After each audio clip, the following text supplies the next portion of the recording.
ব্রাহ্মণবাড়িয়ার নবীনগর উপজেলার ইব্রাহিমপুর সুফিয়াবাদ শাহ সুফি সৈয়দ আজমতুল্লাহ ফাজিল মাদ্রাসায় দিনব্যাপী পিঠা উৎসব অনুষ্ঠিত হয়েছে। বিস্তারিত দেখুন শেখ মিহাদের প্রতিবেদনে। তারুণ্যের উৎসব উদযাপনের অংশ হিসেবে বৃহস্পতিবার সকাল থেকে মাদ্রাসা প্রাঙ্গণে এ আয়োজন করা হয়।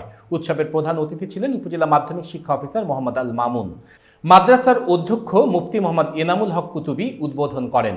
বিশেষ অতিথি ছিলেন উপাধ্যক্ষ শেখ মোহাম্মদ আবুল খায়ের ও সাংবাদিক মামুনুল হাসান। সহকারী অধ্যাপক কাজী আশরাফ উদ্দিনের তত্ত্বাবধানে আয়োজিত এই উৎসবে শিক্ষার্থীদের 10টি স্টলে শতাধিক দেশীয় পিঠা প্রদর্শিত হয়। উল্লেখযোগ্য পিঠার মধ্যে ছিল পাপড়ি পিঠা, ঝিনুক পিঠা, তালেক পিঠা, নারকেল পিঠা, পাক্কন পিঠা, রেশমি পিঠা, ঝিলমিল পিঠা, ডিম সুন্দরী পিঠা ও হৃদয় হরণ পিঠা। প্রধান অতিথি বলেন, তারুণ্য দেশের সবচেয়ে বড় শক্তি। আগামীতে সমৃদ্ধ বাংলাদেশ গড়তে তরুণদের ভূমিকা গুরুত্বপূর্ণ।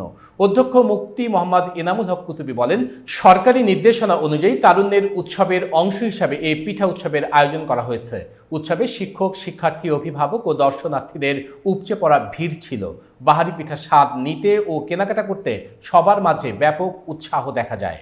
আমরা আসলে এসব দেশ বদলাই, পৃথিবী বদলাই, এই স্লোগানকে সামনে রেখে সরকারি নির্দেশনার আলোকেই আমরা তারুণ্যের উৎসব 2025 সেই আপনার 30শে ডিসেম্বর 2024 থেকে আজ 20শে ফেব্রুয়ারি পর্যন্ত আমরা ঘোষণা করেছিলাম এবং সেই সুবাদে আমাদের অনেক কর্মসূচি ছিল।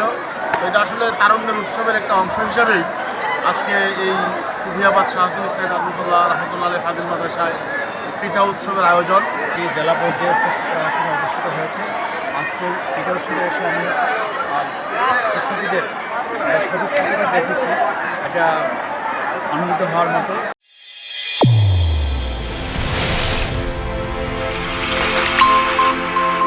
চ্যানেল A1 হৃদয় রেসপন্স।